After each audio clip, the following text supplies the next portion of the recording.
안녕하세요. 오늘도 시청해주셔서 감사드리고요. 바로 사연 읽어보겠습니다. 누가 그러더군요. 세상에서 가장 쉬운 말도 엄마이고 가장 따스한 말도 가장 슬픈 말도 엄마라고. 이 세상에 엄마 없는 사람은 없지요. 잘난 사람도 못난 사람도 다 엄마가 있어요. 대통령도 거리에 이름 없는 청소부도 다 엄마 뱃속에서 나왔거든요. 엄마라는 이름 앞에서는 세상 모든 사람들은 모두 똑같은 것 같아요. 이렇게 엄마라는 존재는 가장 힘이 센 위대한 존재입니다. 그런데 이런 위대한 존재인 엄마에게 불효하는 자식들도 많죠. 제 오빠가 그런 사람이었어요. 아니, 불효가 아니라 인면수심의 인간이었습니다. 나보고 어쩌라고. 왜 내가 대신 죽어주기라도 해? 죽기 전에 하나밖에 없는 아들 좀 도와달라는데 그거 하나 못 들어주냐고.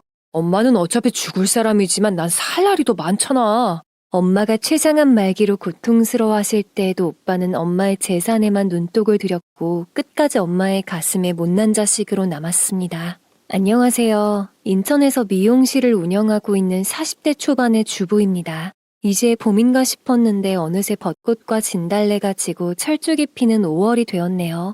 5월은 어버이날이 있어 그리운 친정엄마가 더욱 생각나는 달이기도 합니다. 엄마의 고달팠던 시집살이, 가족이라는 탈을 쓰고 괴롭혔던 나쁜 인간들, 그 힘든 삶 속에서도 그림과 시를 사랑했던 엄마의 삶을 이야기해보려고 합니다. 엄마의 삶은 무척 고달프고 각박했습니다. 할머니와 고모님의 시집살이에 말대꾸 한번 안 하셨고 무관심한 아버지와 사시는 동안에도 바가지 한번 긁으신 적이 없으셨죠.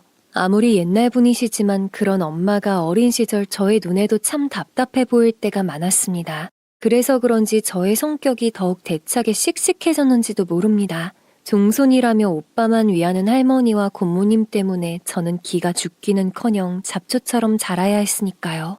계집애가 어디서 하늘 같은 노라비가 손도 대기 전에 먼저 먹어. 어미야, 너는 애 교육을 어찌 시키길래 애 버릇이 요 모양 요 꼴이냐? 엄마는 올케를 봐봐. 뭐 하나 똑부러지게 하는 것이 있나? 그 엄마의 그 딸이니 저 모양이지. 할머니와 고모님까지 모두 한 집에 살았던지라 저는 항상 그들의 비난과 차별을 받으며 자라야 했어요. 식사 때에도 큰 상에는 할머니와 고모님, 아버지가 팔첩 반상을 기본으로 받았고 엄마와 제가 먹는 작은 상에는 몇 개의 반찬만 있었죠. 생선과 고기는 거의 한 토막이나 1인분만 올라왔기에 엄마는 제 밥 위에 고스란히 올려주시곤 하셨습니다.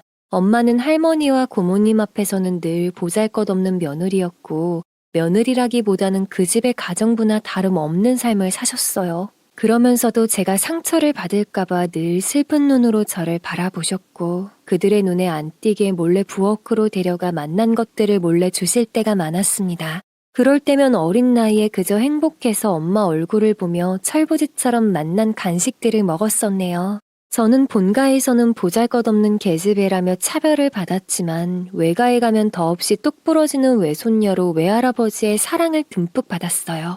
그래서인지 외할아버지가 엄마에게 남겨주신 시골집과 땅은 자연스럽게 저에게 유산으로 남겨주셨습니다. 당시 외할아버지는 오빠 보고 싹수가 노랗다는 말을 자주 하셨다고 합니다. 지금 생각하니 외할아버지께서는 오빠의 사람됨을 다 내다보고 하신 말씀이셨던 거였어요. 본가에서 떠받들기식의 교육은 오빠를 이기적이고 탐욕만 가득한 인간으로 만들었고 평생을 부모의 등골만 빼먹는 무능한 자식으로 살게 만들었습니다. 동사무소 공무원이셨던 아버지는 성격이 우유부단하고 줏대가 없어서 할머니와 고모님의 시집살이에서 방패막이가 되어주지 못하셨어요. 그런 아버지가 어린 저의 눈에도 참 무능력해 보였고 미웠습니다. 출가 외인이었던 부모님마저 집안에 들어와 함께 살기 시작했을 때부터는 엄마의 시집살이는 2배가 되었죠. 고모님은 결혼을 했지만 아이가 없는 상태에서 사별을 하고 다시 친정으로 들어와 살았습니다. 할머니는 고모님이 안쓰러워 돌아가실 때도 아버지에게 고모님을 끝까지 지켜주라고 유언을 하고 가셨어요. 그 유언을 지키려고 아버지가 교통사고로 돌아가시고도 엄마는 고모님과 한 집에서 살아야만 했습니다. 부모님은 할머니와 아버지의 유언을 핑계 삼아 집안의 가장으로 군림했죠. 올케, 이제 내가 이 집안의 어른이야. 엄마와 동생의 유언 알지? 올케는 내가 하라는 대로만 하면 돼. 고모님은 할머니가 엄마에게 시집살이 시키는 모습 그대로를 따라했습니다. 손 하나 까딱 안 하고 삼시세끼를 엄마가 차려주는 밥상을 받았고 청소는커녕 자기 속옷조차 빨아입질 않았어요. 그리고 오빠를 자식처럼 끼고 돌았죠. 자식이 없던 고모님은 노후에 오빠가 고모님을 부양할 거라고 생각했던 것 같았습니다. 게다가 오빠가 결혼할 때에는 토지의 반을 팔아 결혼자금과 신혼집을 사주었죠. 그뿐만 아니라 직장도 없이 매일 증권회사로 출근하는 오빠에게 주식 투자금까지 선뜻 밀어주었습니다. 오빠는 그때부터 대대로 내려오던 집안 재산을 야금야금 털어먹기 시작했어요. 올케 언니는 직업이 부동산 영업이었는데 처음부터 마음에 안 들었죠.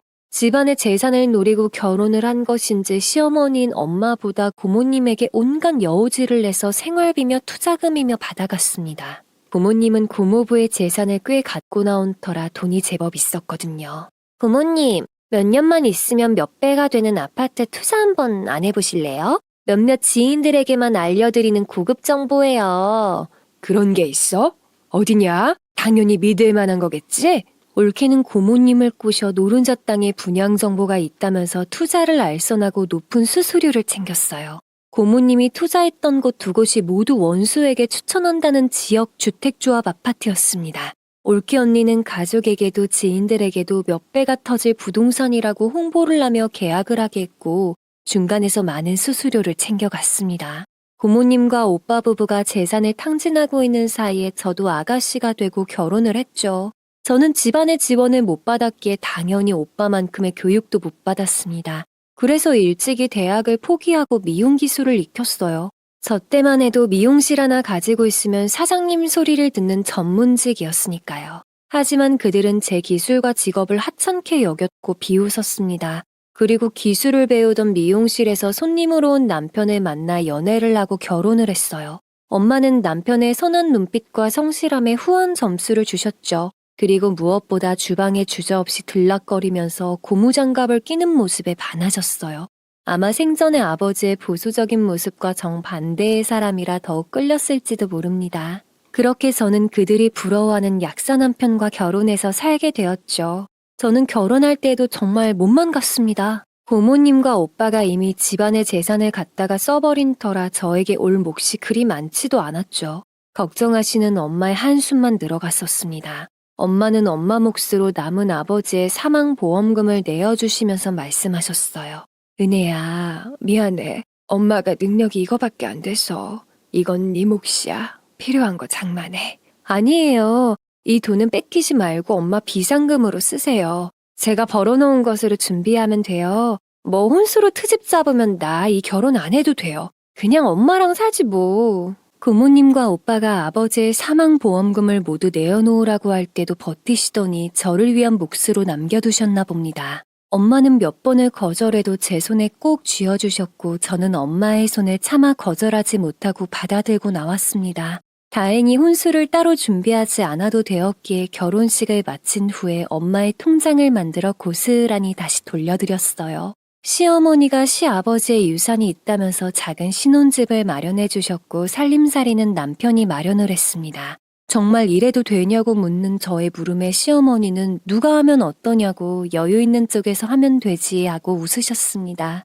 그리고 제가 벌어놓은 돈은 독립해서 미용실을 차릴 때 쓰라고 하셨죠. 그뿐만 아니라 시어머니는 제가 미용실을 차릴 때 미래에 투자하는 거라면서 보증금도 보태주셨습니다. 그런데 제가 엄마에게 돌려드린 그 통장을 고모님이 보신 모양입니다. 올케, 이렇게 큰 돈이 어디서 났어? 이 돈 오빠 사망보험금 빼돌린 거 아니야? 이건 내가 가져가야겠어. 안 돼요, 형님. 그거 은혜가 준 돈이에요. 이 돈만은 절대로 안 돼요. 통장에 돈을 의심하면서 뺏으려는 고모님과 뺏기지 않으려는 엄마가 한창 실랑이를 할 때 제가 들르지 않았더라면 고스란히 고모님의 손으로 넘어갔을 거예요. 화가 난 제가 고모님에게서 통장을 뺏으면서 무슨 자격으로 엄마의 돈을 가로채냐고 따졌더니 오히려 저를 손가락질하면서 혼을 내셨어요. 이 버르장머리 없는 것. 어디서 어른한테 눈을 똑바로 뜨고 노려봐. 너 이제 약사 남편이랑 사니까 네가 무슨 사모님이라도 된 것 같냐? 눈에 뵈는 게 없어? 고모님은 아버지의 유언을 들먹이며 당연히 그 돈은 자기 몫이라고 우겼습니다. 고모님은 예전부터 아버지의 유언이라 하면서 집안의 재산과 유산을 자기 마음대로 갖다가 썼어요. 그러고는 엄마에게는 가계부를 쓰게 하고 생활비를 주었죠. 제가 아버지의 사망보험금은 엄마 이름으로 나온 엄마 몫이라고 하면서 아버지의 유언장은 있냐고 따졌습니다. 그러자 고모님은 오히려 저를 비웃으며 교통사고로 응급실에서 죽어가는 사람이 유언장은 어떻게 작성하냐며 고모님이 직접 들은 아버지의 유언이라고 하셨어요. 고모님, 유언장도 없는 근거 없는 말을 어떻게 믿어요? 아버지가 그런 유언을 정말 하신 것은 맞으세요? 설령 하셨다고 해도 아버지 돌아가신 지 10년이란 세월 동안 엄마가 고모님한테 할 만큼 하신 것 같은데요. 더 이상은 엄마를 이 집 도우미 부리듯 하지 마세요. 어처구니가 없던 제가 따지고 들자 고모님은 눈을 치켜뜨고 저에게 손찌검까지 하려고 팔을 높이 들어 올렸습니다. 순간 한 대 맞겠구나 하고 눈을 질끈 감으려는 순간 엄마가 고모님의 팔을 두 손으로 잡으며 말렸어요. 고모님이 바둥거리며 엄마와 밀고 당기면서 고모님이 뒤로 넘어졌는데 마치 엄마와 제가 일부러 밀친 것처럼 큰 소리로 통곡을 하였습니다. 그러면서 엄마와 제가 싹싹 빌지 않는 이상 이 집에서 살 생각은 하지도 말라고 협박을 하시더군요. 사실 엄마가 고모님에게 꼼짝 못하는 이유가 아버지가 사고로 응급실에서 돌아가셨을 때 외갓집에 가 계셨습니다. 외할아버지의 칠순생신상을 차려드린다고 가셨는데 그때 아버진 친구분들과 낮부터 술을 드시고 돌아오시다가 사고를 당하셨어요. 외할아버지 댁이 아산이었는데 급히 사고 소식을 듣고 응급실로 가 아버지를 찾았지만 이미 안치수로 옮겨진 후였다고 합니다. 올케는 남편이 지금 사고로 죽었는데 친정아버지 잔치상이 중요해? 아이고, 죽은 내 동생만 불쌍하지. 저런 것을 마누라라고 평생을 믿고 살았으니. 아이고. 결국 엄마는 외할아버지의 잔치상 때문에 남편의 임종도 지켜보지 못한 못난 사람이 되어버렸고 고모님은 그걸 트집 잡고 엄마의 죄책감을 부추기고 키웠습니다. 엄마는 그 근거 없는 죄책감 때문에 10여 년을 고모님에게 잡혀 사셨죠. 그나마 아버지의 사망보험금이 엄마 앞으로 보상이 나왔기에 5천만 원을 가지고 있었던 거였어요. 엄마는 그동안 할머니와 고모님의 시집살이에 시달리시고 우유부단한 아버지의 무관심에 상처받고 지쳐가셨습니다. 또 장남인 오빠마저 고모님의 편을 들며 엄마를 무시했던 세월 동안 혼자 속으로 삭히며 스트레스에 의한 만성 편두통을 앓고 계셨어요. 일반 두통약은 효과도 없었고 병원에서 처방받는 편두통 약을 달고 사셨어요. 한 번 시작된 편두통은 심한 통증과 구토를 유발했고 2, 3일 동안 끙끙 앓으신 적도 많으셨습니다. 병원에서는 스트레스가 원인이니 마음을 편히 먹으라고 했어요. 부모님과 계속 한 집에서 사셨다가는 엄마의 편두통이 더욱 심해질 것이 분명해 보였고 이제는 뭔가 대책이 필요할 때라는 생각이 들었습니다. 때마침 엄마도 아버지도 안 계신 마당에 더 이상 이렇게 살 수는 없다고 판단하셨는지 외할아버지가 남겨주신 아산집으로 내려가시겠다고 하셨어요. 엄마가 고모님과 오빠의 그늘에서 벗어날 생각을 하셨다니 참 다행이란 생각이 들었습니다. 고모님은 종갓집이라 제사도 많은데 이 많은 제사를 누가 지내냐면서 펄펄 뛰었답니다. 2주 후 아버지 제사를 지내려고 모두 모인 자리에서 엄마는 한 번 더 말하셨죠. 나 이제 다 내려놓고 아산에 내려가서 살 거야. 거기서 내 남은 인생 보내고 싶어. 어머, 그럼 이 많은 재산은 누가 다 지내요? 저는 전문 인력이에요. 집안일에 신경 쓸 틈이 없다고요. 끝까지 어머니가 책임지셔야죠. 엄마가 아산으로 내려가시겠다고 하자 올케 언니와 고모님은 짠 듯이 바로 제사 문제를 들고 나왔어요. 엄마가 한숨을 쉬면서 제사 때는 올라와서 엄마의 도리를 하겠다고 하자 부모님은 그렇게 말하고 온갖 핑계를 대고 안 올라올 속셈 아니냐면서 엄마를 몰아세웠습니다. 그럴 바엔 도우미를 불러서 제사 준비를 하든가 할 테니 돈을 내놓으라고 했죠. 엄마도 지지 않고 아버지 제사만 남편이고 아이들 아빠이니 모셔가겠다고 하자 그건 또 안 된다며 펄펄 뛰면서 더 이상 이 집안 사람 자격이 없으니 아버지 사망보험금은 모두 내놓고 가야 한다고 했어요. 그동안 참고만 사셨던 엄마는 긴 세월 동안 쌓인 것이 많으셨는지 생전 들어보지도 못한 큰 소리로 고모님에게 따졌습니다. 이 집안 식구 자격이 없어요? 제가 시집 와서 그 많은 제사, 집안일 모두 저 혼자 해왔어요. 무려 35년이에요. 그 세월 동안 저 아파도 누구 하나 죽 한 번, 약 한 번 사다 준 적 없고요. 형님도 10년을 넘게 살면서 저한테 따뜻한 말 한마디 해준 적 없으세요. 저도 사람이에요. 이제 제 인생 살 거니까 마음대로 하세요. 엄마는 속에 있는 서운한 말들을 쏟아내었습니다.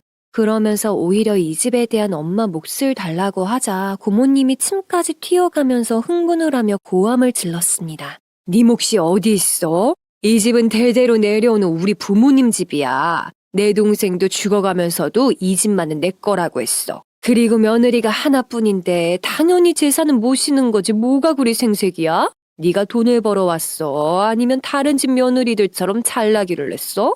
부모님은 엄마 인격까지 무시하는 말로 쏘아붙였고 옆에서 오빠 부부까지 고모 편에 서서 엄마가 이기적인 거라고 비난을 했습니다. 저는 남편까지 있는 데서 이런 모습 보이기 싫었지만 더 이상 그들의 이기적인 말들을 듣고 있을 수가 없었어요. 고모님에게 엄마도 이제 쉬실 자격이 있다면서 고모도 자식인데 제사가 그리 중요하면 고모님이 알아서 하라고 했습니다. 그리고 오빠와 올케 언니를 노려보면서 도대체 누구 자식이냐고 따져 물었죠. 엄마 입장에서 엄마의 인생을 생각해 본 적 있냐고. 올케 언니는 시집 와서 며느리로서 한 일이 뭐가 있냐고 따졌습니다. 저의 반박에 고모는 할머니 아버지 돌아가시고 자신이 가장으로서 이 집안을 꾸려오는데 얼마나 힘들었는지 아냐면서 가족이니까 아직까지 엄마를 보살피면서 함께 살아왔다는 겁니다. 그러면서 엄마와 저를 은혜도 모르는 짐승에 비유하고 삿대질까지 하였습니다. 제가 고모님에게 아무리 윗사람이라지만 엄마한테 왜 삿대질까지 하냐고 따지자 고모님은 모든 화풀이를 저한테 풀어낼 모양인지 고함을 지르면서 제 뺨을 후려쳤습니다. 이 싸가지 없는 것, 어디서 어른한테 대들어? 짝 소리가 나며 제 얼굴이 옆으로 휙 돌아가자 깜짝 놀란 남편이 저를 감싸 안았고 엄마는 고모를 확 밀치면서 소리쳤어요. 왜 때려요? 귀한 내 새끼를 당신이 뭔데 손을 대? 이서방, 당장 경찰 불러. 엄마가 벌겋게 부어오르는 제 얼굴을 감싸며 남편에게 경찰을 부르라고 소리치자 그때까지 끼어들지도 못하고 있던 남편이 핸드폰 버튼을 누르기 시작했어요. 그 모습을 본 오빠가 남편의 핸드폰을 쳐내면서 제3자는 끼어들지 말라고 했어요. 가족들끼리 말싸움하는 걸로 경찰까지 부르면 안 된다면서요. 그 모습에 눈이 뒤집힌 제가 저의 핸드폰을 열어 112 번호를 눌렀습니다. 오빠는 이번에도 제 핸드폰을 쳐내려 했지만 남편이 막아섰어요. 오빠와 남편이 옥신각신하는 사이에 저는 경찰서에 폭행 사건을 접수했고 고모님은 그제서야 얼굴이 벌게지셔서는 저를 손가락질하면서 서럽다며 통곡을 했어요. 아, 이제는 어린 조카가 나이든 고모를 경찰에 신고까지 하는구나. 말세네 말세야. 오빠는 경찰서에 취소 전화를 하라고 저를 다그쳤지만 저는 독하게 마음을 먹고 경찰이 도착할 때까지 기다렸습니다. 제가 부어오른 뺨을 보여주며 고모님한테 맞았다고 폭행죄로 고소한다고 했어요. 경찰은 가족들의 싸움 문제라 합의를 유도했지만 저는 죽어도 합의는 못한다고 버텼죠. 그제서야 고모님은 조금씩 겁이 나셨는지 흠칫하며 당황하는 것이 보였어요. 그러자 오빠와 올케 언니가 저를 달래기 시작했습니다. 몇 번을 타일러도 버티던 제가 마지못해 한다는 듯이 합의를 내주면 더 이상 엄마를 건들지 말라고 했고 각서까지 쓰라고 했어요. 제사 문제는 물론 이 집안 행사일로 앞으로 엄마에게 연락하지 않을 것을 약속한다면 고소를 취소한다고 했죠. 그들은 처음에는 버럭했으나 제가 다시 고소한다고 하자 알았다고 하더군요. 고모님은 가족끼리 무슨 각서냐고 어이없어 하셨지만 경찰들도 빨리 합의하고 정리하라는 압박에 울며 겨자 먹기로 각서까지 쓰셨고 저는 오빠 내외에게도 함께 사인할 것을 강요했습니다. 오빠 내외는 울컥하는 표정을 지었지만 경찰들의 짜증난 눈빛에 할 수 없이 사인을 했죠. 상황이 종료된 것을 확인한 경찰이 돌아가자 저는 방으로 들어가 여행 가방에 엄마의 옷과 소지품을 싸들고 나왔습니다. 엄마, 가요. 이젠 이 집안하고 끝이에요. 고모님과 오빠는 약속 지키세요. 안 그럼 가만히 있지 않아요? 남편과 엄마를 일으켜 가방을 들고 나오는데 등 뒤에서 은혜도 모르는 것들이라느니 싹수가 없는 것들이라느니 하는 고모님의 분에 못 이긴 고함 소리가 이어졌어요. 오빠 내외가 흥분한 고모님을 진정시키는 소리도 들려왔죠. 오빠 부부는 능력 없는 엄마보다 집안 재산을 움켜쥐고 있는 고모님의 편을 드는 것이 더 이익이라는 생각인 것 같았습니다. 남편과 저는 엄마를 차에 태우고 저희 집으로 향했습니다. 엄마는 남편에게 면목이 없다는 말씀을 하셨어요. 이서방, 나 이러고 살았네. 실망스러운 모습 보여줘서 면목이 없어. 내가 이렇게 따라가도 되는지 모르겠어. 며칠간만 머물겠네. 무슨 말씀이세요? 저도 이제 한 가족인데요. 어머니는 아무 잘못이 없어요. 저 사람들이 이상한 겁니다. 그리고 편하게 머무세요. 저희랑 함께 사시는 것도 전 좋습니다. 엄마에게 괜찮다는 말에 위로와 함께 살자고 권유하는 남편의 말에 불편했던 마음이 편해지더군요. 이때는 아이가 없어 시어머니와 따로 살고 있었는데 시어머니도 혼자 살고 계신데 엄마에게 빈말이라도 함께 살자고 해주는 남편이 진심으로 고마웠어요. 하지만 엄마는 며칠만 머물다가 아산으로 내려가시겠다고 고집을 부렸습니다. 엄마가 저희 집에 머무시는 동안에도 고모님은 엄마에게 전화를 걸어 그동안 가족이라 생각하며 보살폈는데 먼저 배신을 하고 가버린 나쁜 사람 취급을 했고 올케는 전화해서 하나밖에 없는 며느리인데 어떻게 집안 행사를 모두 떠안기고 갈 수가 있냐면서 하소연을 했어요. 계속 걸려오는 전화를 받지 않자 악담을 퍼붓는 문자를 보냈고 엄마가 각서 쓴 것은 벌써 잊었냐며 각서를 상기시키자 그제서야 잠잠해졌죠. 이제 그만 좀 하세요. 각서 쓰신 거 벌써 잊으셨어요? 저 이제 그 집안 사람 아니니까 고모가 알아서 하세요. 집을 나오자 엄마는 예전에는 못하셨던 말씀도 똑부러지게 잘하시고 거절도 잘하셨어요. 그런 엄마의 변화된 모습을 보는 것만으로도 제 속이 다 시원했습니다.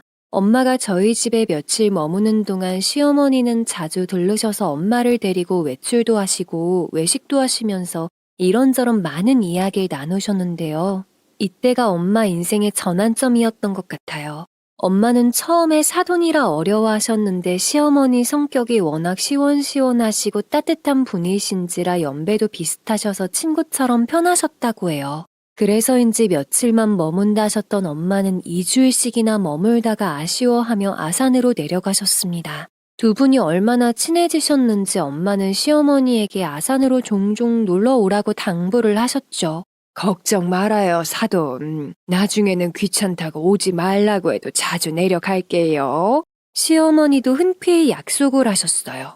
엄마가 아산으로 내려가기 전날 밤에는 저와 함께 잠자리에 들었는데 엄마는 제 손을 감싸 안으며 말씀하셨죠. 아가, 내가 네 오빠는 고모가 알아서 챙기니까 걱정이 안 되는데 너는 항상 못해준 것만 생각이 나서 안쓰러웠거든. 그런데 시어머니도 만나보니 좋은 분이시고 이서방도 속이 깊어서 네 걱정은 안 해도 될 것 같아. 엄마 목까지 행복하게 살아야 해. 언제나 제 걱정만 하시는 엄마의 말씀에 심장이 찌릿하고 코끝이 찡해왔어요. 울컥하는 마음을 다잡고 제 걱정일랑 하지 마시고 이제라도 엄마 하고 싶은 거 다 하시면서 살라고 하였네요. 엄마는 웃으면서 이제는 그렇게 살겠다고 약속을 하셨죠. 엄마도 시어머니와 많은 대화도 나누고 하다 보니 많은 생각을 하신 것 같아 보였어요. 엄마에게 먼저 다가가 선한 영향력을 행사한 시어머님이 너무나 감사했습니다. 딸인 제가 엄마에게 못 챙겨드리는 부분을 나이가 비슷하신 시어머님의 시선에서 챙겨주신 것은 아무나 못하는 일이거든요. 시어머니는 자신의 삶을 사랑하며 사시는 분이세요. 시아버지가 돌아가시자 집안에서 우울해하기보다는 문화센터에서 유익한 강좌를 들으시고 사이버 대학까지 등록하셔서 강의를 들으셨어요.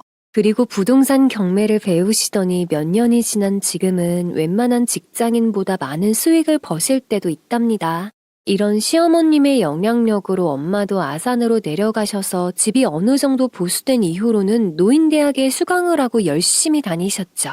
엄마의 어린 시절 추억이 있던 집에서 어렸을 때부터 배우고 싶으셨던 그림을 배우셨고 힘들 때 일기처럼 쓰셨던 노트를 보면서 시로 표현하면서 얼굴에 생기가 돌고 행복해 하셨어요. 내가 요즘처럼 행복했던 적이 없었어. 배우고 싶었던 그림도 배우고 나만의 집도 꾸미고 이곳이 천국이 아닌 뭐겠어. 하지만 엄마의 행복하고 자유로웠던 삶은 하고 싶은 삶을 사신 지 10년도 못 넘기고 아산의 따뜻한 흙 속에 나무로 남으셔야 했어요. 아산으로 내려가신 엄마는 낡은 집을 인테리어 업자에게 맡기지 않고 직접 비워져 있던 집을 보수하는 일부터 시작하셨어요. 직접 손질하고 고치는 재미가 쏠쏠하다면서 행복해 하셨습니다. 이야기를 전해들은 남편도 어느새 망치와 톱을 들고 시골집 리모델링하는 작업에 푹 빠졌습니다. 엄마는 약사손에 어떻게 거친 일을 맡기냐며 말리셨죠. 이서방 사람 부르면 된다니까.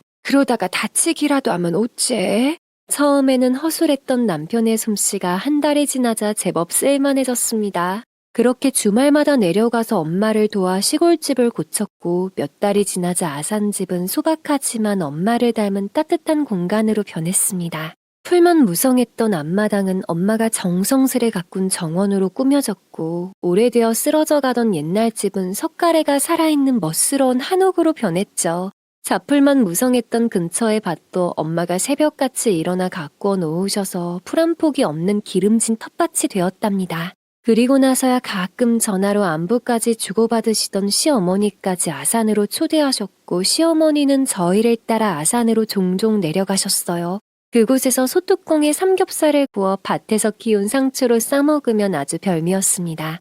밤이 되면 모닥불을 피워놓고 하늘의 별을 보면서 불멍을 하는 것도 낭만적이었고 비가 오려고 하면 개구리가 마당으로 뛰어들어오는 것도 재미난 추억이 되었죠. 그곳에서 스트레스 받을 일이 없으시니 엄마의 얼굴에서는 빛이 났고 편두통도 많이 줄었다고 하셨어요. 그렇게 평온한 날들이 계속되는가 싶었던 어느 주말에 오빠가 혼자 보따리까지 싸들고 아산에 내려왔습니다. 그리고는 그동안에 벌어졌던 사건들과 올케가 도망갔다는 충격적인 이야기를 했어요. 엄마, 사실은요, 그년이 도망을 쳤어요. 아무리 찾아도 어디에 숨었는지 소식이 아예 끊어져서 찾을 수가 없다고요. 오빠는 올케 언니가 그동안 해왔던 부동산 영업이 대부분 지역주택조합 아파트 분양이었는데 고모님이나 지인들 하물며 오빠까지 계약하고 투자한 지역주택조합 아파트가 대부분 사기 분양이었다고 합니다. 게다가 그 분양 사업이 모두 무산되거나 가망이 없는 지경에 이르자 빗발치는 항의 전화에 올케 언니는 출근한다고 나가더니 소식이 끊겨버렸다고 했어요. 올케 언니의 소식을 들은 엄마는 경악을 했고 오빠가 집도 대출이자를 못 갚아서 팔아야 할 지경에 있고 주식도 망해서 먹고 살기 힘들다고 하소연을 했습니다. 엄마는 차마 쫓아내지를 못하셨고 할 수 없이 그날부터 엄마와 오빠의 불편한 동거가 시작이 되었어요. 오빠는 일주일 정도는 아침 일찍 일어나 생전 안 하던 아침 산책을 했고 마당을 쓸고 밭에 풀도 메고 부지런히 시골 생활을 했답니다. 엄마는 당황해하면서도 오빠와 함께 식사를 하고 강의를 들으러 학교에 가셨죠. 그런데 2주일이 지났을 때 엄마가 수업을 마치고 집으로 돌아왔는데 마당에 낯선 차가 보이는 것이었어요. 그리고 낯선 사람 두세 사람이 오빠와 집 뒤에 밭과 주변을 둘러보고 있었죠. 엄마가 누구냐고 묻자 오빠는 부동산 투자자를 모셔왔다며 소개를 했어요. 엄마가 깜짝 놀라 팔지도 않을 집을 왜 보여주냐며 화를 내시고 투자가분을 돌려보내셨죠. 그리고 오빠에게 물으셨어요. 너 이게 무슨 짓이냐? 왜 네 맘대로 이 집을 보여주고 투자가를 데리고 와? 처음부터 이럴 생각이었던 거냐? 엄마, 그 사람이 지금 시세보다 2배를 준대요. 그러지 마시고 여기 팔아서 제가 좋은 아파트 소개해 드릴 테니 거기로 옮겨 타세요. 그리고 제 몫으로 1억만 주세요. 그 돈이면 저도 다시 시작할 수 있어요. 오빠는 지금 2배의 시세를 준다고 하는 업자에게 팔고 자신에게도 1억을 달라며 엄마에게 매달렸고 엄마는 아산집은 외할아버지가 저에게 남겨주신 거라며 안 된다고 강경하게 거절하셨어요. 본가의 재산도 다 갖다 쓰고 탕진한 마당에 이 집까지 넘볼 생각은 하지도 말라고 하셨습니다. 저희 부부가 엄마를 뵈려고 내려왔을 때에는 높은 가격에 집을 팔아 도와달라는 오빠와 당장 올라가라는 엄마가 한창 대치 중에 있었어요. 이게 다 무슨 소리냐면서 오빠를 향해 소리치며 돌아가라고 하는데 이번에는 고모님이 찾아오셨습니다. 고모님은 오빠를 보자마자 큰 소리로 따지기 시작했어요. 어라, 네가 여기 내려와 있었구나. 잘 만났다 이것들. 내 돈 돌려줘. 내 투자금 내놓으라고. 고모님, 그거 이제 저하고는 전혀 상관없는 일이에요. 고모님은 오빠를 붙들고 투자금을 돌려달라고 했고 오빠는 이제는 자신과 상관없는 일이라며 분양사무실에 가서 알아보라고 하면서 큰 소리로 싸우기 시작했습니다. 내용을 들어보니 올케 언니가 고모님에게 지역 주택조합 아파트를 소개를 했고 고모님은 계약금 2천만 원에 2번의 분납금까지 4천만 원이나 입금을 했답니다. 그런 아파트를 무려 2개씩이나 투자해서 총 1억이 넘는 돈을 지역주택조합 아파트에다가 쏟아 부은 것이죠.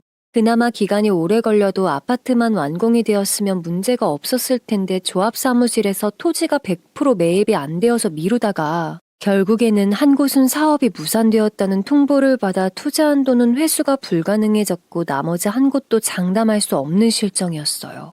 엄마가 아산으로 내려오신 후에 일이 터졌는데 고모님이 올케 언니를 찾아와 사기를 쳤다며 머리채를 잡고 한바탕 난리가 났었다고 합니다. 내 돈 물어내. 그 돈이 어떤 돈인데? 내가 남편 죽고 그 돈을 어떻게 가지고 나왔는데 그 돈을 다 날리냐고. 당장 물어내. 고모님은 며느리가 잘못한 일이니 자신의 날아간 투자금을 엄마 보고 대신 갚으라고 했죠.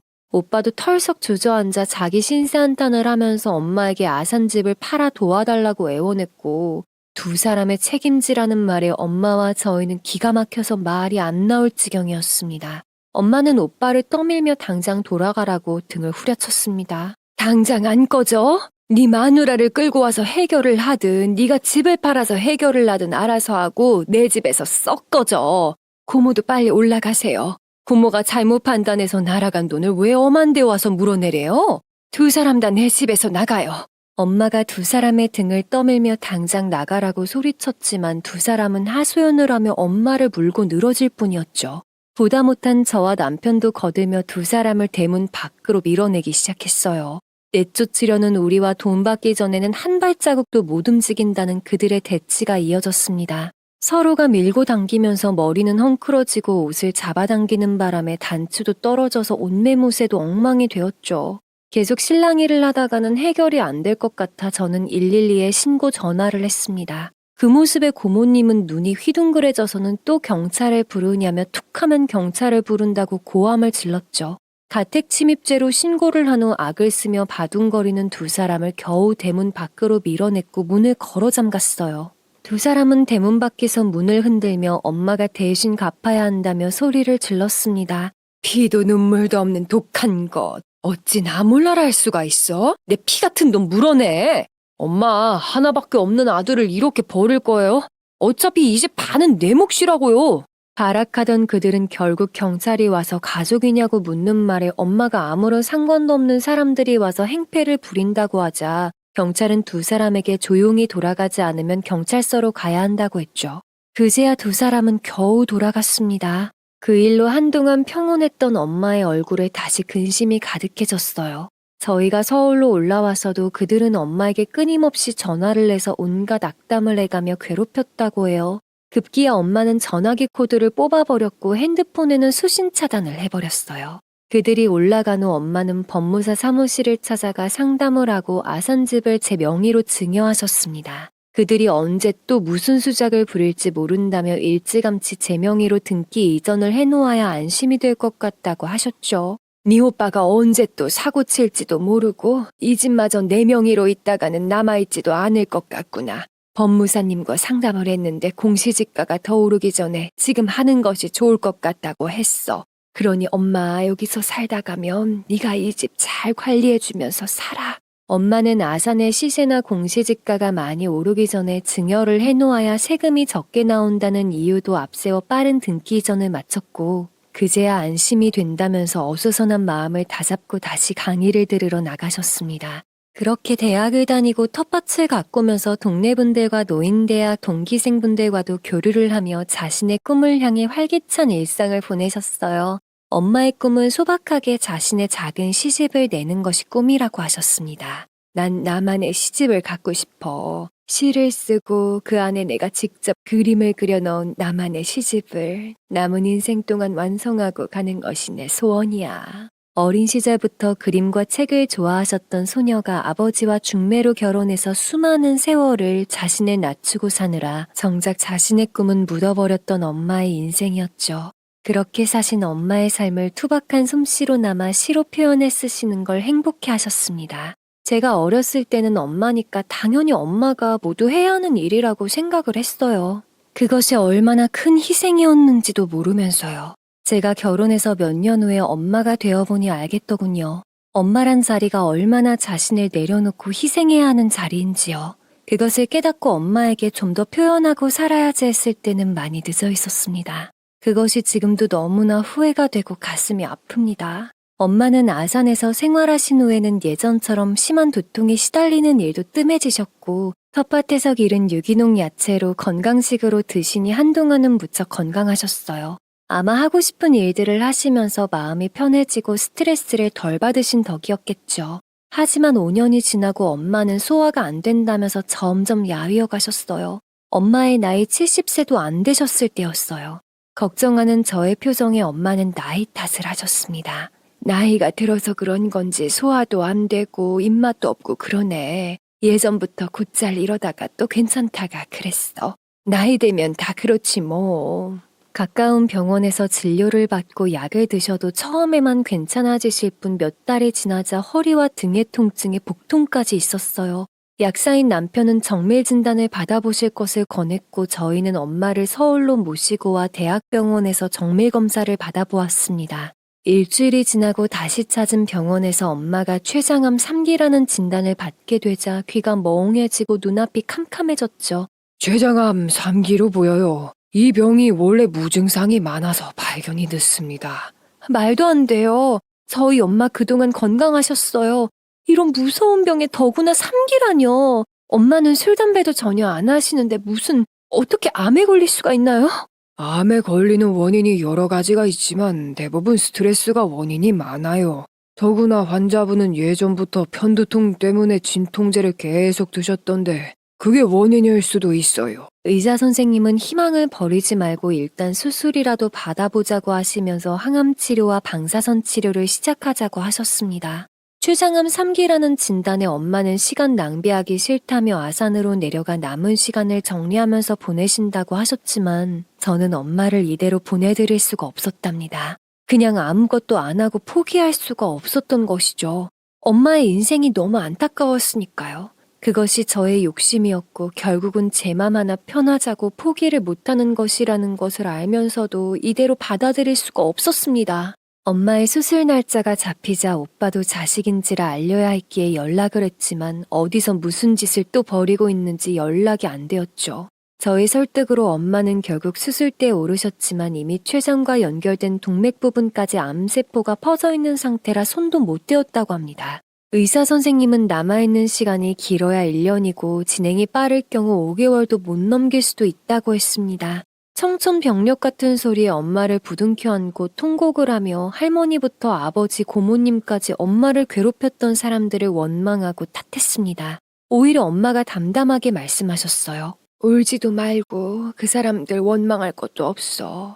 내 운명이 여기까지 살다 갈 팔짱가 보지. 그래도 몇 년 동안 나 하고 싶은 대로 하고 살았잖아. 그거면 되었어. 다만 내 이름으로 된 시집 한 권은 완성하고 싶었는데 시간이 너무 없네. 엄마의 말씀에 저는 겨우 진정을 했지만 엄마 얼굴만 보면 울컥해지는 마음은 쉽게 진정이 되질 않았어요. 의사 선생님은 본격적인 진통이 올 거라며 병세가 악화되면 호스피스 병동에 입원할 것을 권고했어요.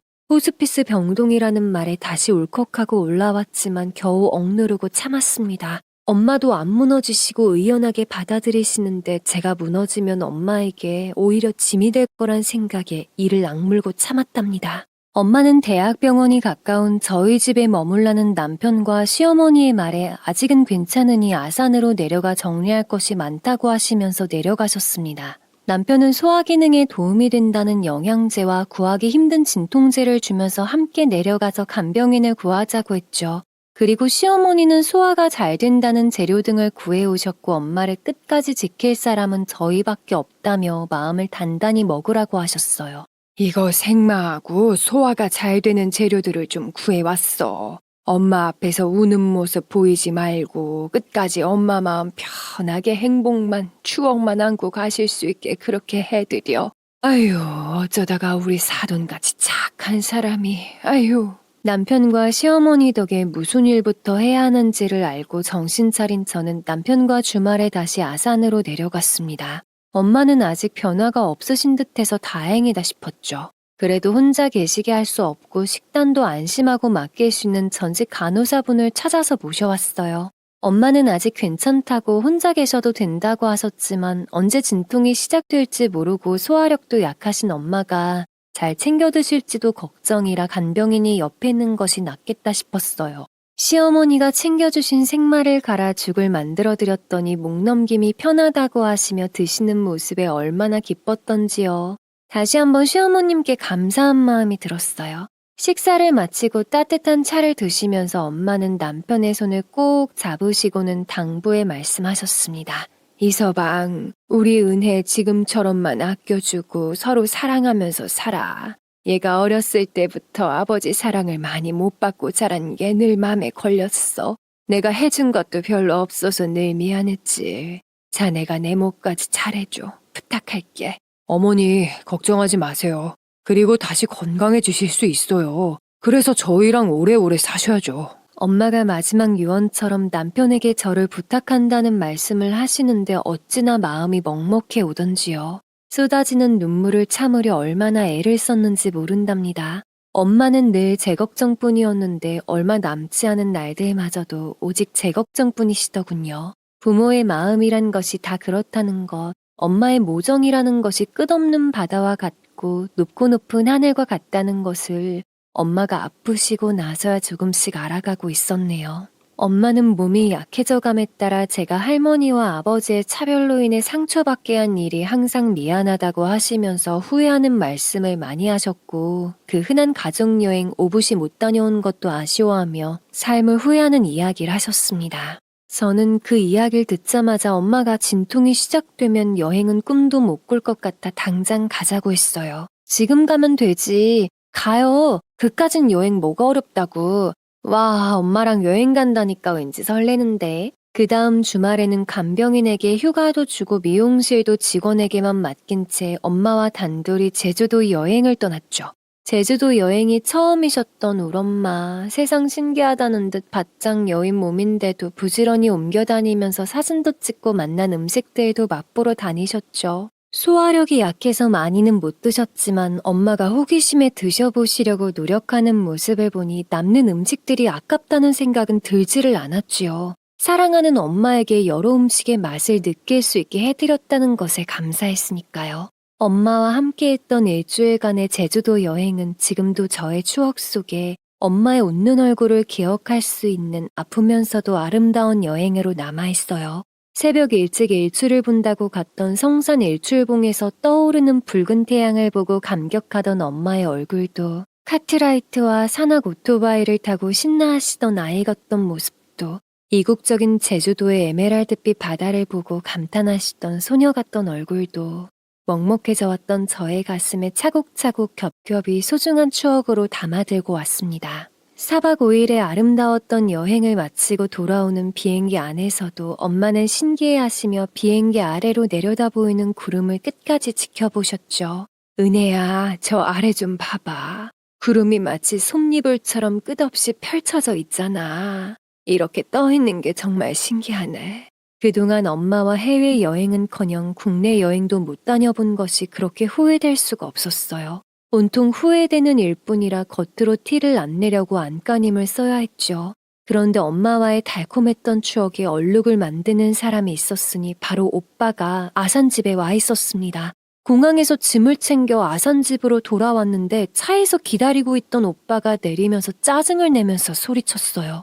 대체 어디 갔다 온 거야? 전화도 안 받고 여기서 며칠을 기다린 줄 알아? 엄마의 수술을 앞두고 연락이 안 돼서 알리지 못했던 터라 그때까지도 오빠는 엄마의 암 소식을 알지 못했어요. 말해봤자 엄마의 재산에만 눈독을 들일 것이 뻔했지만 오빠에게도 이참에 알려야겠다는 생각이 들어 집 안으로 들어가 엄마의 암 소식을 말했습니다. 오빠는 놀라서 표정이 굳었지만 엄마의 병세나 몸 상태를 묻기보다는 아산집의 명의 이전을 먼저 요구해왔어요. 그럼 얼마 못 사실 것 같은데 이 집 돌아가시기 전에 제 명의로 돌려주세요. 너는 여전히 변하지 않는구나. 네 아버지 사망보험금도 너한텐 일부가 갔었고 본가 재산은 네가 거의 다 갖다 썼는데 지금 너한테 남은 게 뭐가 있니? 이 집은 이미 은혜 앞으로 해놨다. 더 이상 헛물켜지 마. 아산집의 명의를 이미 제게 넘겼다는 엄마의 말에 오빠는 눈이 쇠목볼로 되어서는 저를 놀아보며 당장 공동 명의로 돌리라고 윽박질렀어요. 제가 헛웃음을 지으며 그렇게는 못하겠다고 하자 오빠 알기를 우습게 아냐면서 제 머리통을 치더군요. 급기야 엄마가 하나밖에 없는 동생에게 뭐 하는 짓이냐며 소리치시면서 오빠를 밀쳐냈습니다. 하지만 밀친다고 밀려날 오빠가 아니었죠. 엄마를 향해 아들은 안 불쌍하냐면서 어릴 적부터 저만 끼고 돈 엄마를 원망하는 소리만 고래고래 질러대더군요. 이기적이고 욕심이 과한 오빠는 자신이 받은 것은 생각을 안 하고 저에게 처음으로 물려준 몫까지 탐이 났나 봅니다. 본가 재산을 야금야금 다 빼먹고 탕진해버려서 남은 것이 없으니 급하기도 했을 겁니다. 아예 방으로 들어가 배째란 식으로 들어 누워버린 오빠의 모습에 엄마의 기분과 얼굴 표정은 굳어버렸고 여행에서 즐거웠던 마음은 한순간에 사라져버리고 다시 답답해지신 듯 보였어요. 네 놈은 엄마가 병들어서 얼마나 살지도 모르는데 돈 타령뿐인 게야? 너한테 엄마는 어떤 존재였던 거야? 말 좀 해봐 이 녀석아. 엄마의 실망스러운 물음에 오빠는 벌떡 일어나 밖으로 나가 세간살이들을 던지며 막말을 해대었습니다. 나보고 어쩌라고. 내가 대신 죽어주기라도 해? 죽기 전에 하나밖에 없는 아들 좀 도와달라는데 그거 하나 못 들어주냐고? 엄마는 어차피 죽을 사람이지만 난 살 날이 많이 남았잖아. 도저히 들어줄 수 없는 악랄한 말에 저도 모르게 오빠의 얼굴에 귀싸대기를 날렸습니다. 짐승 새끼도 너보다는 나을 거라면서 수도가에 받아놓은 물까지 바가지로 퍼서 오빠의 몸에 부어버렸고 신발을 집어 던지면서 당장 꺼지라고 소리쳤어요. 물벼락까지 맞은 오빠는 악을 쓰며 미쳤다고 소리쳤지만 제가 양동이에 한가득 담긴 물을 집어드는 것을 보더니 거친 말을 해대면서 밖으로 도망을 가버렸죠. 저는 이때다 싶어 얼른 대문을 걸어 잠갔습니다. 한바탕 벌어진 소동으로 마당은 여기저기 양동이며 바가지며 내동댕이가 쳐져 엉망이었고 엄마는 진이 다 빠져서 지치셨는지 마루에 털썩 주저앉으셔서는 말씀하셨어요. 아이고, 나 가기 전에 저놈 사람 되긴 글렀구나. 아휴. 아들 농사를 잘못 지었다고 한탄하시던 엄마는 그날부터 꼬박 3일을 앓아 누우셨죠. 몸이 약해져 있으니 마음이 조금만 불편하고 속상해도 몸이 이겨내지를 못했던 것 같았어요. 오빠는 그렇게 쫓겨나다시피 올라가서는 나쁜 자식으로 남으려고 작정을 했는지 엄마의 병세가 어떠한지 전화 한 통이 없었습니다. 하나밖에 안 계신 엄마인데 걱정은커녕 원망만 남아있었나 봅니다. 저는 며칠을 아산에서 더 머물며 간병인과 함께 엄마 곁을 지켰습니다. 그렇게 앓고 난 엄마는 황달 증상이 있어 병원 진료를 받은 결과 췌장암 말기 증상으로 당뇨까지 와 있는 상태라고 하더군요. 어머님, 지금 말기 증상이세요. 췌장암이 원래 진행이 무서운 병이라 견디기 힘든 진통도 곧 시작될 겁니다. 입원을 하시는 것이 나을 거예요. 의사 선생님의 입원을 하라는 권유에 엄마는 끝까지 아산집에서 지내시기를 고집하셨어요. 아직 할 일이 남았다고 하시면서요. 저는 엄마의 진통이 시작되자 간병인에게만 맡길 수가 없어서 아이를 남편과 시어머님께 부탁을 하고 엄마 옆에 붙어 있었습니다.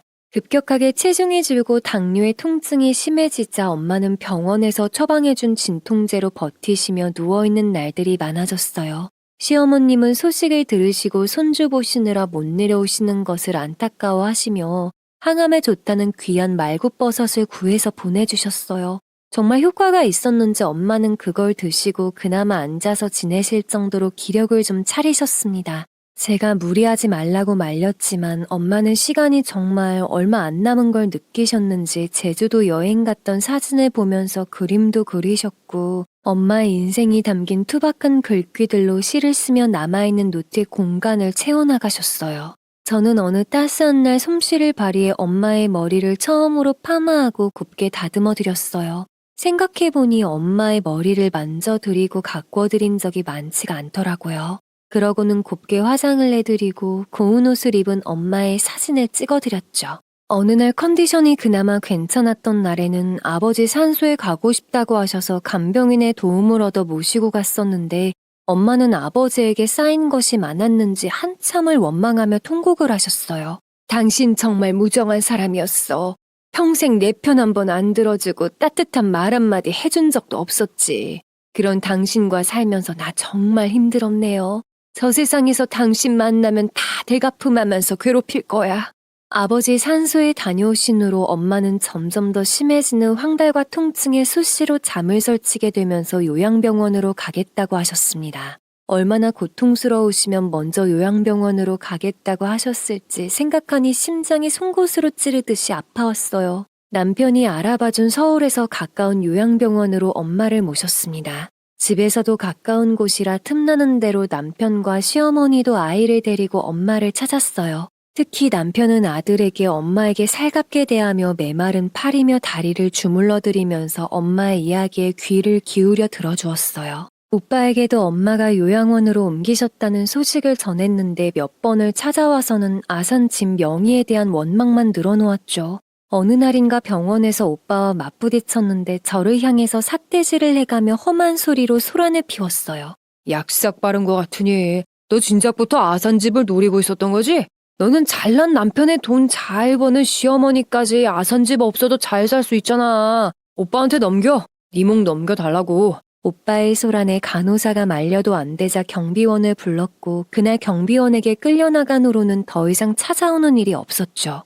그런 오빠의 못난 모습에 실망하다가도 아들처럼 엄마에게 자상한 남편을 보면 너무나 고마운 마음이 들었습니다. 마지막에 엄마는 감정 기복도 심해지셨는데 자신의 후회스러운 삶에 대해 남편에게 울면서 하소연하실 때도 많으셨어요. 그럴 때면 남편은 엄마 손을 꼭 잡아주면서 토닥토닥 모두 들어주면서 공감해주며 진정을 시켰죠. 그렇게 힘든 암투병 속에서도 엄마는 미처 끝내지 못한 시집을 붙잡고 계셨어요. 어느 날인가 저에게 그 시집을 건네주시면서 말씀하시더군요. 아가, 엄마 아버지 옆에 묻지 말고 아산 뒷산에다가 수목장으로 해줘. 그곳이라면 마음이 편할 것 같아. 그리고 이건 말로 표현 못하고 살았던 것들 담아본 것인데 허술하기가 짝이 없다. 그래도 내가 처음으로 만들어 본 거니까 네가 가지고 있어. 그리고 은혜야, 엄마가 항상 미안했어. 그리고 아주 많이 사랑해. 엄마는 나보고 항상 미안하다고 하는데 아니야. 엄마는 늘 나한테 최고의 엄마였고 엄마 딸로 태어난 거 자랑스럽게 생각해.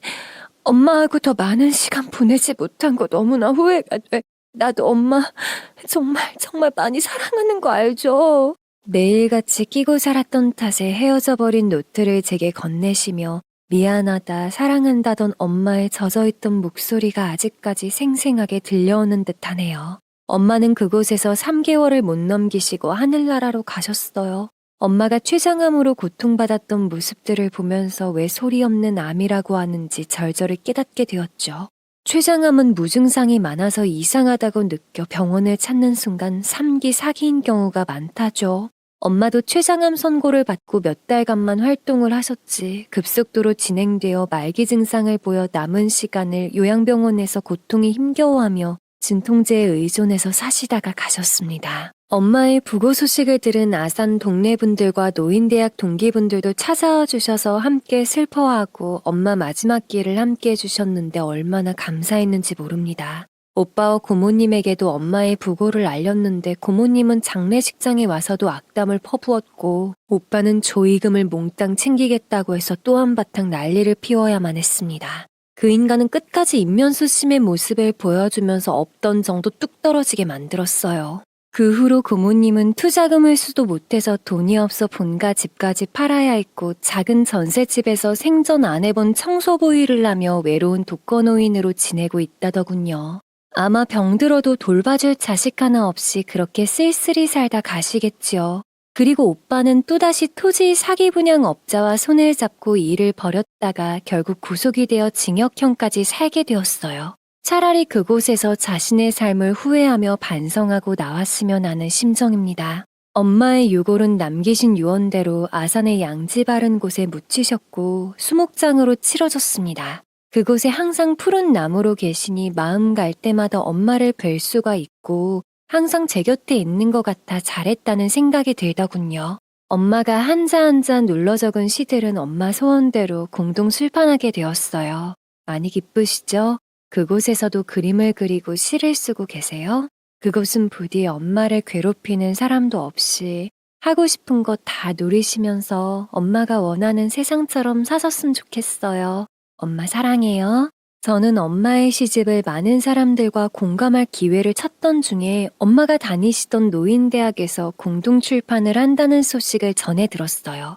다행히 엄마와 함께 공부하시고 시를 쓰셨던 분들이 엄마의 시를 기억하시고 함께 참여하실 것을 권해 오셨죠. 얼마나 반갑고 감사하던지요. 그 후로 저는 노인대학에 정기적으로 찾아가 머리를 잘라드리는 무료 봉사를 하고 있습니다.